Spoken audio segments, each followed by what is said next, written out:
Ciao a tutti amici di Angolo Nerazzurro, bentornati sul canale.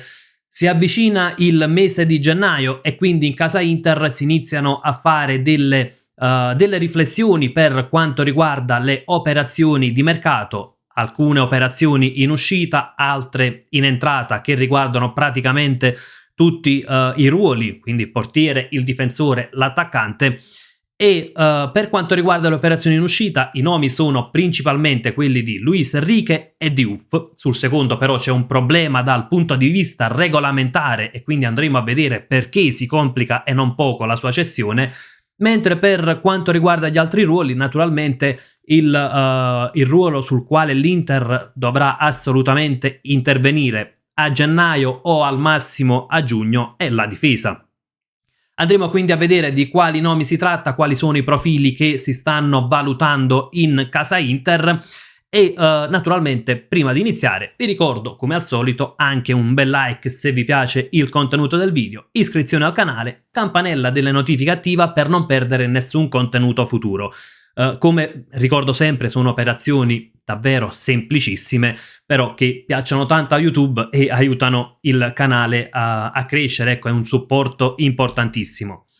Partiamo dal nome di Luis Enrique, il calciatore ex Olympique Marsiglia, al momento è finito ai margini dell'Inter, rappresenta uno dei bocciati dell'ultima campagna acquisti e Carlos Augusto, dirottato a destra con buonissimi risultati nella partita contro la Lazio, rappresenta un altro punto a sfavore di Luis Enrique, che al momento è uno di quei calciatori di cui l'Inter farebbe volentieri a meno. Naturalmente a gennaio sarà difficile rientrare dei 25 milioni investiti in estate, si cerca quantomeno una possibilità in prestito, un prestito che gli permetta di giocare e magari cercare di farlo tornare sui livelli della scorsa stagione. Secondo le ultime indiscrezioni, l'Inter lo avrebbe anche offerto in Ligue 1 all'Olympique Marsiglia proprio, al Lione, al Monaco, però al momento non ci sono stati interessi, quindi sicuramente sarà una situazione da monitorare. Non sembra neanche semplicissimo, ecco, trovare qualche estimatore per Luis Enrique. In realtà situazione che è ancora più complicata invece per quanto riguarda, come dicevamo in apertura, Andy Diouf, che ha avuto ancora minor minutaggio rispetto a Luis Enrique.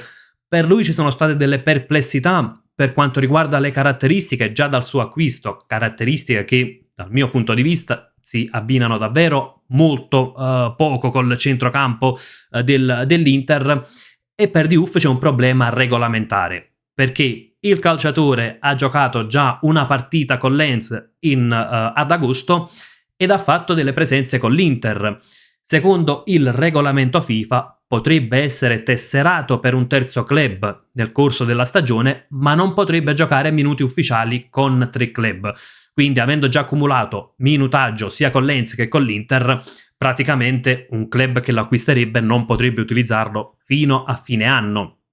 Chiaro che è una questione che complica tantissimo la sua cessione, con Diouf che probabilmente, ecco, a questo punto sarà destinato, meglio costretto a rimanere all'Inter, perché non può giocare partite ufficiali con altri club, a meno che l'Inter non dovesse cederlo magari in prestito proprio a Lens, ma sembra in questo momento un'ipotesi alquanto remota.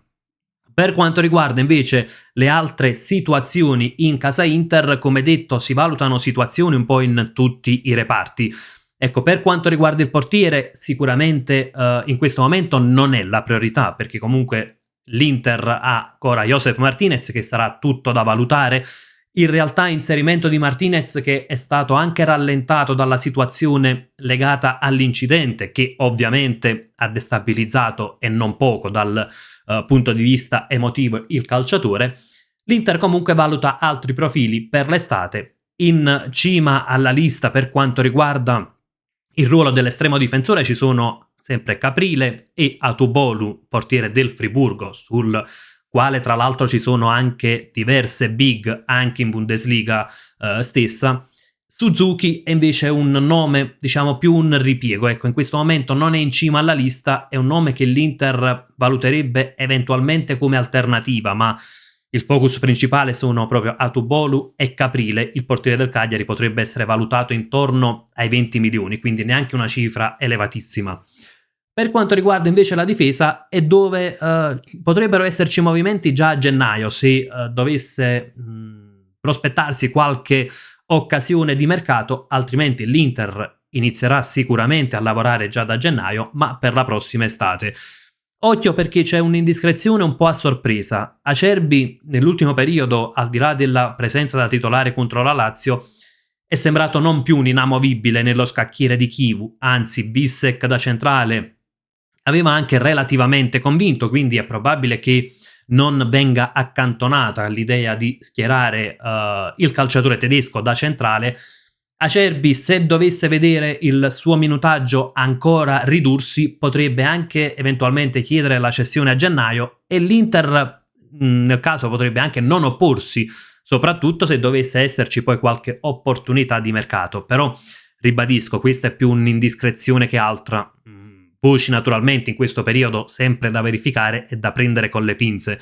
Per quanto riguarda invece i nomi che interessano all'Inter per la difesa, qui abbiamo avuto diverse notizie, ecco, nel corso delle ultime settimane, degli ultimi mesi. Il primo rappresenta Upamecano, calciatore del Bayern Monaco che va in scadenza. In realtà il Bayern aveva già trovato un principio d'accordo prima di rinnovare altri contratti, poi non è stato finalizzato. Ovviamente sono stati rinnovati contratti pesanti come quelli di Musiala, di Davis, e ad oggi, secondo quanto trapela dalla stampa tedesca, ecco, il budget per un Upamecano sarebbe ridotto rispetto a quanto, ecco, preventivato all'inizio. In realtà, secondo me, anche qui c'è molto da valutare anche sotto l'aspetto tecnico, ecco, se Upamecano avrà intenzione di cambiare aria, di provare l'avventura in un altro campionato. È comunque un nome che è presente nella lista degli uomini mercato nerazzurri e sarebbe un nome sicuramente molto importante. L'altra alternativa in difesa invece è Joel Ordóñez. Anche di lui avevamo parlato qualche mese fa, forse, ecco, credo fosse settembre. È un calciatore che è un profilo futuribile, quindi dal mio punto di vista non rappresenterebbe un upgrade immediato per la difesa, perché è un calciatore che tecnicamente è bravo, quindi per quanto riguarda la costruzione dal basso sarebbe molto utile. È un calciatore anche veloce, ecco, però il problema è che perde qualcosa forse nel duello uomo contro uomo, nei contrasti, ecco, punta più sull'anticipo che sul contrasto in sé.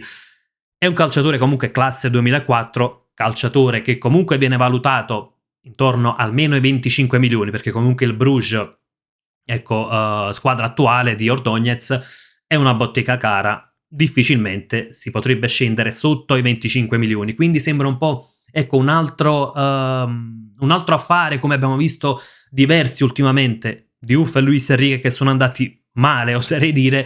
C'è anche Bonny, più o meno, ecco, sempre profilo giovane, costo tra i 20 e i 25 milioni, insomma si continuerebbe con quel diktat.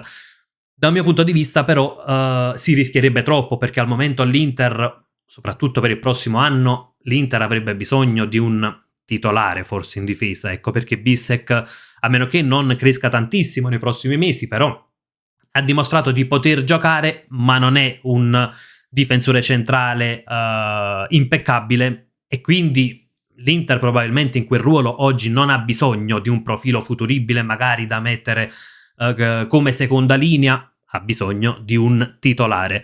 E occhio perché secondo la Gazzetta dello Sport l'affare Ordóñez potrebbe anche essere legato ad Aleksandar Stankovic. Poi c'è da capire come potrebbe essere legato, se l'Inter farà, tra virgolette, un pacchetto tra la recompra di Stankovic e l'acquisto di Ordóñez, oppure se per abbassare il costo di Ordóñez dovesse lasciare, potrebbe, ecco, lasciare Stankovic al Bruges, e in quel caso ovviamente cambia completamente lo scenario, perché Stankovic è un calciatore cresciuto all'Inter, un calciatore sul quale l'Inter comunque crede, al punto che, come dicevamo ieri, sarebbe anche pronto a pagare la recompra nonostante una cifra molto importante, 23 milioni la prossima estate, 25 nell'estate 2027, ecco, perderlo per, non dico una scommessa, ma comunque un profilo molto giovane in difesa, lascerebbe un pizzico di amaro in bocca. Come detto, in tutti i reparti ci sono delle novità. A centrocampo, in realtà, più in uscita. Abbiamo parlato di Diouf, c'è sempre Davide Frattesi, che è un calciatore che comunque al momento sembra sempre più lontano dall'Inter. Ha fatto fatica, quest'anno ha visto il suo minutaggio ridursi ulteriormente. Ecco, se a inizio anno si parlava di un Chivu interessato a tenere Frattesi, era probabilmente in virtù dell'idea di cambiare il sistema di gioco, quindi giocare con un doppio trequartista, quindi un calciatore più un sottopunta, ecco, come si suol dire. Lì forse avrebbe potuto rendere di più Frattesi. Da mezzala continua a far fatica. Andiamo a vedere le partite che ha giocato anche dall'inizio, pochi tocchi, poco aiuto in costruzione, quindi poco aiuto in interdizione. È un calciatore che davvero sembra un pesce fuor d'acqua, ecco, nel sistema di gioco dell'Inter. Frattesi interessa alla Lazio, in realtà sarebbe un po' un sogno per Sarri, ma i biancocelesti hanno problemi sul mercato, quindi al momento ecco, hanno delle difficoltà, dovranno sbloccare il mercato, difficile che possano fare un investimento così importante. E tra gli interessi si registrano quelli della Roma e della Juventus. L'Inter comunque valuta Frattesi una cifra importante, si vocifera ancora 40 milioni, secondo me potrebbe anche cederlo per qualcosina in meno, però comunque ecco, non credo che si scenderà sotto i 30-35 milioni. A quel prezzo personalmente mi priverei di Frattesi. È un calciatore che io stimavo tantissimo, ma l'opera di adattamento a mezzala del 3-5-2 interista purtroppo non è andata, ecco, come speravamo. Concludo anche con il discorso che riguarda il reparto avanzato. Come detto ieri, si è parlato di giovane del Verona. Viene riportato che c'è stato anche un contatto ausilio agente, però al momento, ecco, l'attacco non rappresenta assolutamente una priorità per l'Inter. È un reparto che è completo, è un reparto che è anche ben assortito ed è sicuramente il reparto che ha bisogno di minor innesti, quindi sarebbe davvero quasi un in più. In realtà su giovane poi ci sono anche altri interessi, piace al Napoli, piace a Gasperini e quindi alla Roma che sicuramente avrebbe invece necessità di una prima punta, visto che i calciatori che sono in forza ai giallorossi non stanno convincendo, quindi ecco, sicuramente tra le tre opzioni quella che potrebbe accelerare è proprio la squadra di Gasperini. Detto questo, naturalmente vedremo l'evolversi delle prossime settimane. Come al solito continueremo sul canale a riportare sempre le notizie, anche quando poi entreremo nel vivo del mercato di riparazione. Le commenteremo insieme come abbiamo, ecco, fatto sia la scorsa estate, sia come facciamo periodicamente per tutto quello che riguarda la nostra Inter. Quindi proprio a proposito di questo, vi ricordo sempre la campanella delle notifiche attiva, come dicevo in apertura di video. Fatemi sapere la vostra nei commenti, sia sulla situazione Luis Enrique e soprattutto di Diouf, sia sui nomi che sono stati accostati all'Inter, se vi piacciono, se anche voi siete perplessi su qualche nome che è stato accostato. Insomma, come sempre, confrontiamoci nella sezione commenti e appunto, come sempre, io vi lascio con un gran bel Forza Inter!